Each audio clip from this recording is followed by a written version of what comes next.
talking about why your player has such poor confidence. This could stem from a number of reasons. One of the reasons most is like this fear of making a mistake or this fear of failure. I was a player who sometimes struggled with my confidence because I had a fear of making mistakes. So I'd always play it safe. I would never try to be able to just go out there and play with freedom and play the game to the best of my ability and play and have fun and play and enjoy it because I didn't want to make a mistake. And that was because I had gotten some feedback from a coach that was like, Fletcher, you're not good at this. Fletcher, you need to work on this. They didn't really give me the feedback that I needed. And so when your player has that fear of failure, fear of making mistakes, it's really important for them to hear from you, even if they're not hearing it from their coach, or even if they're not hearing it from their teammates. Hear from you to say, like, it's okay. You're not great at this yet, but we can improve it. We can keep getting better. And then let's go figure out how we can improve our game. Let's go figure out how we can improve the skill that you're lacking right now. It may be a weakness in your game,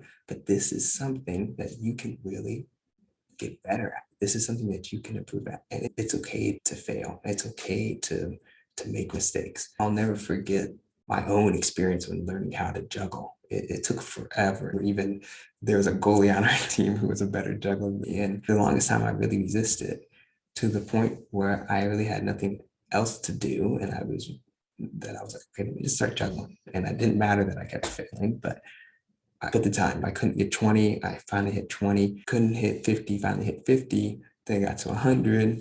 Then, later down, I would do 1,000, 2,000 juggles every single day. But for somebody who couldn't do 20 for the longest time, it was kind of remarkable to see that growth.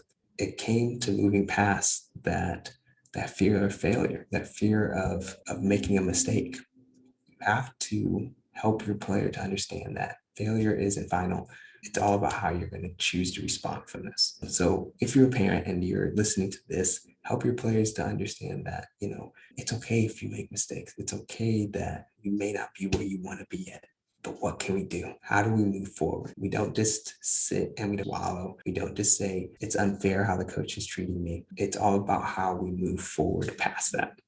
Another thing that really robs players of confidence is part of fear of failure. It's this perfectionism. They have this standard, they have this idea that I have to be this great all the time. The difference between fear of failure is I feel like failure is if I do that, I know I'm going to mess up.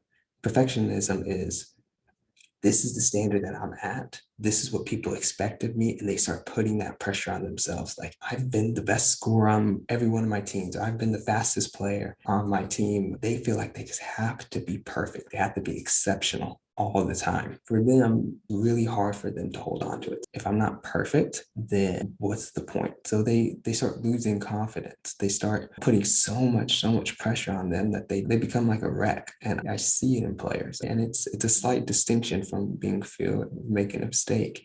It's really all this pressure that they put on themselves. So they're, again, seen amazing players who play at extremely high levels who just have really poor confidence in games because they just put so much pressure on themselves. The way for parents to help players do it is just help them to just have fun. Like, you may have a great game, you may have a terrible game, you may make a really good play, you may make a really poor play. What can we do to move past that? Because again, how much you love them has nothing to do with their soccer. How much you care about what you want for them has nothing to do with how well they play, if they made a mistake, this or that. It's really important for them to know that you care about them as a person. And it's really important that they're in an environment that preaches that as well.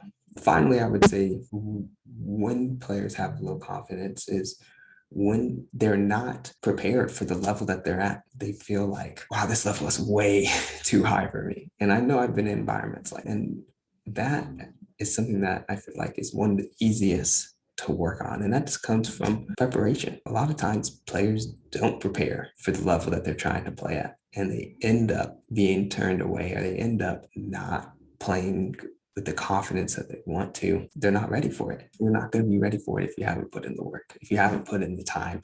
If you're a player who just for a long time has always gone on for your natural ability, sometimes the level is a little bit higher, but that's something that you can work at. You can prepare. I love hearing stories of pro athletes. I love hearing stories of players who were told no or were in an environment and they just realized this is way more than what I could ever imagined soccer could be played at. And then they put in the time and put in the work. And that's something that you can work at. You can improve your game.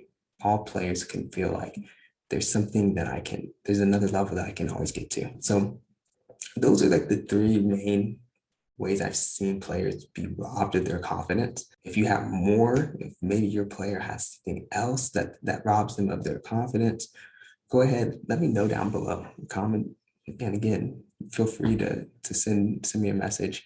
Love hearing from parents, love hearing from players, and I'll talk to you guys again soon.